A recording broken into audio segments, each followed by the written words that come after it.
Dystopia warning, obviously. Obviously! In today's edition of Who Cursed My Dad's Balls, So I Was Forced to Exist on This Timeline, I bring you yet more evidence that old Donnie there is a rusky rat. Now, we all know what's playing out in the news cycle, but I wanted to draw attention to a few things that aren't being reported widely. As your humble purveyor of the dystopian and the macabre, you're welcome.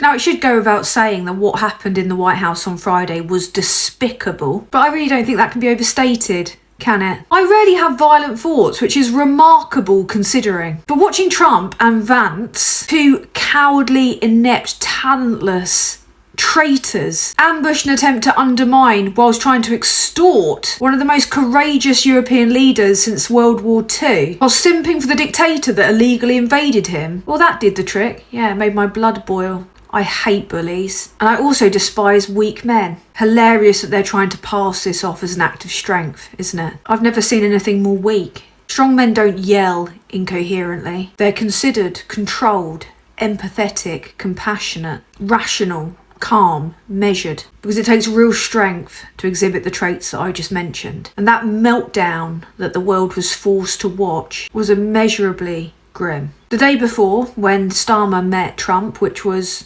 nauseating but necessary. I don't think Starmer's being given enough credit for being forced to endure that. I mean, being forced to whore yourself out in the national interest, well, it's not something that I think I could do. That head case is essentially someone that the world's leaders have to, with one hand, placate with trinkets, whilst with the other holding a giant butterfly net. If asked what I would prefer in a world leader, it wouldn't be, I don't know, a giant orange inmate in the film One Flew Over the Cuckoo's Nest. But here we are. One of my favourite things about the letter, though, was the fact that King Charles had bitchily signed it with a giant Sharpie. Can you imagine the font on that bitch? Bet it was like 32. He had to keep that sentence structure really simple. Like, Trump, visit, ?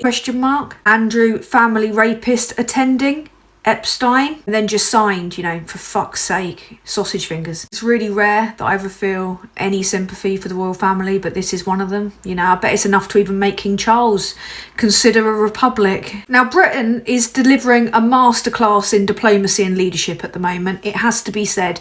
Many things I disagree with Labour on, but how they're handling this, I do not disagree with. And they're also being really clever with how they are funding their support of Ukraine. They're essentially freezing Russian state assets, lending the billions to Ukraine, and then using those Russian assets as a way to pay the loan. Essentially causing Putin to fund the pushback to his own war. Could you see the Tories or Reform doing that? No, because they are the Russian state assets. In 2024, Politico were running stories going to London as Londongrad, commenting on the Conservatives' inaction when it comes to seizing Russian assets. That was like a year ago. I mean, there has been talk about this all being premeditated, that they plan to ambush Zelensky. Hardly surprising considering a Russian lawmaker predicted it. Oleg Morozov made some very bizarre comments about the entire thing. He said the Ukrainian president was flying to America to sign an act of capitulation, referring to the rare mineral extortion. And he described Trump as Zelensky's daddy, saying first, Daddy Trump will flog him. What? The world would be a much better place if these weird old men just let out their BDSM fantasies sexually like the rest of us. I mean, like normal people. Got Trump running around calling Vladimir Zelensky a failed comedian and a dictator. And then when he's called out on it, he turns into Urkel, from that American show, Family Matters. Did I do that? Interesting title, that show, isn't it? Family Matters. On point for Trump, considering the fact that he wants to shag his own daughter, and that's probably his most regular search on Pornhub. I'm going to tell you what I think is really going on here. Something that I've seen coming a mile off. First, Trump spread the Russian propaganda that Zelensky has an extremely low approval rating, which then prompted Zelensky to say that Trump is quite rightly repeating Russian propaganda. So then Trump emotionally hit back and called Zelensky a dictator. Despite the fact you can't hold a general election whilst your country's at war, when a large proportion of your population is deployed or displaced, or having the living shit bombed out of them. And then, after the premeditated ambush in the White House, when Zelensky refused to be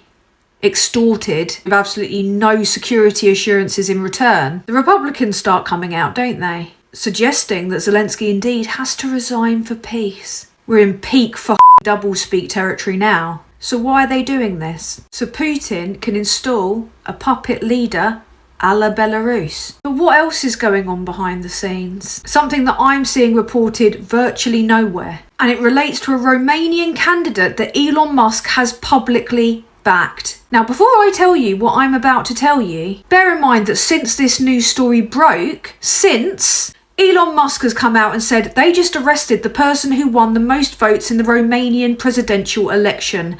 This is messed up. I'm going to correct that off the bat because he won like 22% of the vote in the first round, and then the second round was thrown out because of the Russian interference. So bear in mind that Elon Musk has said this, right?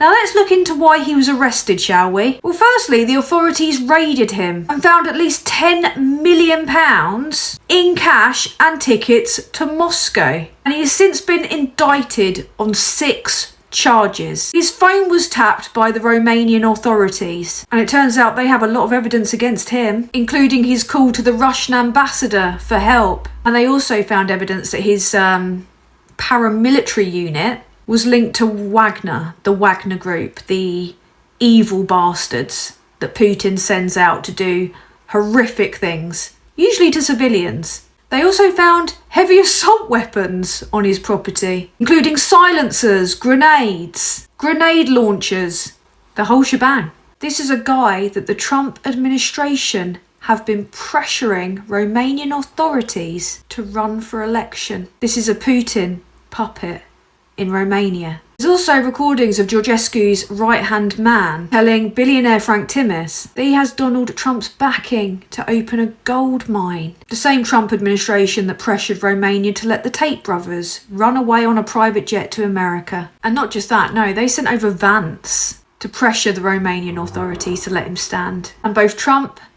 and Musk are connected to this. And I'll remind you again of what Musk has said since he was arrested. They're trying to spin this as like an anti-MAGA movement. Not the fact that the guy was arrested with 10 million in cash. He's up to his balls in Russian interference. It's obvious who Trump and Musk are really working for, and it's not the United States. They are actively helping the Russians to install puppet candidates in Europe. Just look at what Musk is doing with the AfD.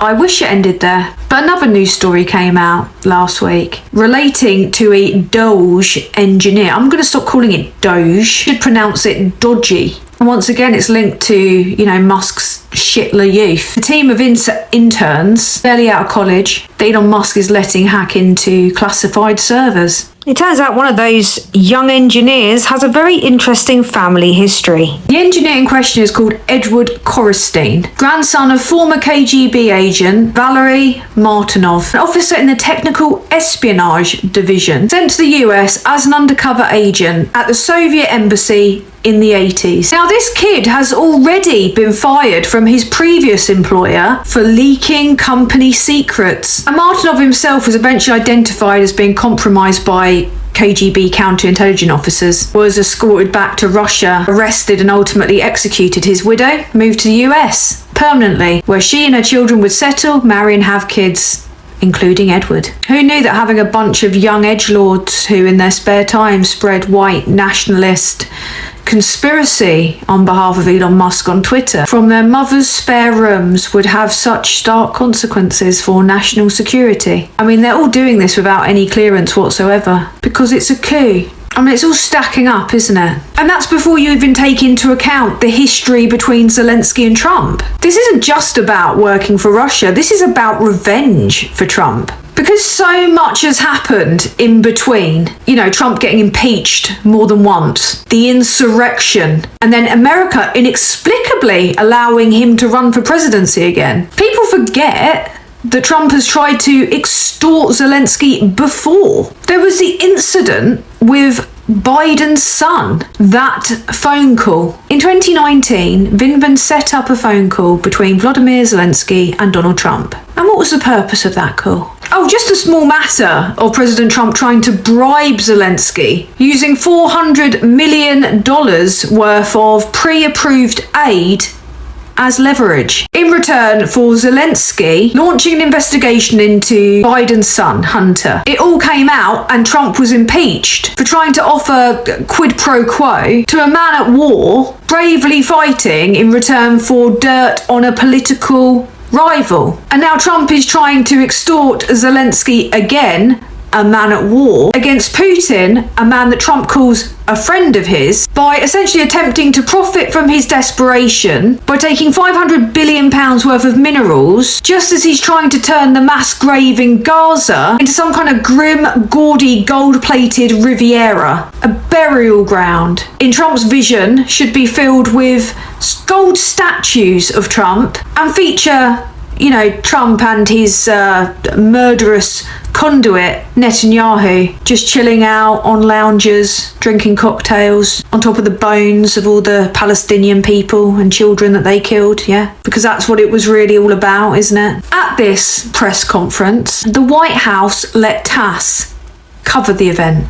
TASS, a pro-Putin propaganda outlet. But they didn't let Associated Press in, or Reuters, and the person that asked about Zelensky's suit was none other than the boyfriend of Marjorie Taylor Greene. Asking about the suit of a man at war. Don't ask about why Musks not wearing a suit, do they? A man that looks like a cross between a, you know, paunchy, middle-aged Twitch streamer and a registered sex offender. Churchill didn't wear a suit when Britain was at war. No, he walked around in those overalls looking like a, you know, an uglier version of the Penguin. Yet you've got old, you know, Miss Maybelline there, wearing more bronzer and foundation than the girls that I went to school with in the 90s. And old Guy Vance commenting on how another man looks, when with every passing day, Trump looks more and more like a dug-up, reanimated, bad version of Pat Butcher. A bit rich for Trump of all people, a man that has lived in the lap of luxury all of his life, to come from a man bravely leading his country through war when he himself dodged being drafted to Vietnam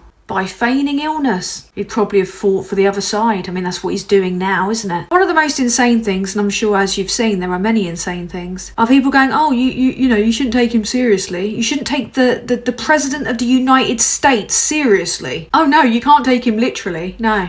Yeah, brilliant. 'Cause that's exactly what you want in charge of one of the most powerful countries in the world, isn't it? Someone that you can't trust the fucking word of. Anyway, I've had it. I think that much is obvious. We have got glaring warning signs, not just warning signs, but stacks of evidence that the President of the United States is working in the interests of Russia than what is already readily available and what I've mentioned today. But their entire team, billionaires up to their balls in it. Don't reject the evidence of your ears and your eyes. Don't fall into this insane state of hyper-normalisation that we're all just expected to accept. And it all comes back to the same things. Compromat, money. What Russia's got on them, what Russia's giving them. Because if the Romanian candidate, a candidate could be found with £10 million and tickets to Moscow, what do you think that people like Trump and Musk and Johnson are doing? What about all those lads that vote leave?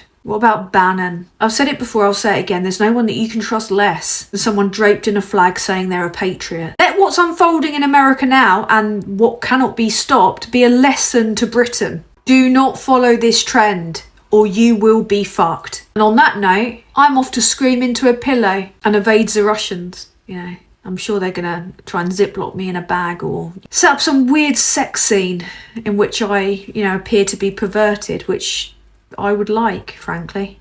She who laughs last, laughs loudest.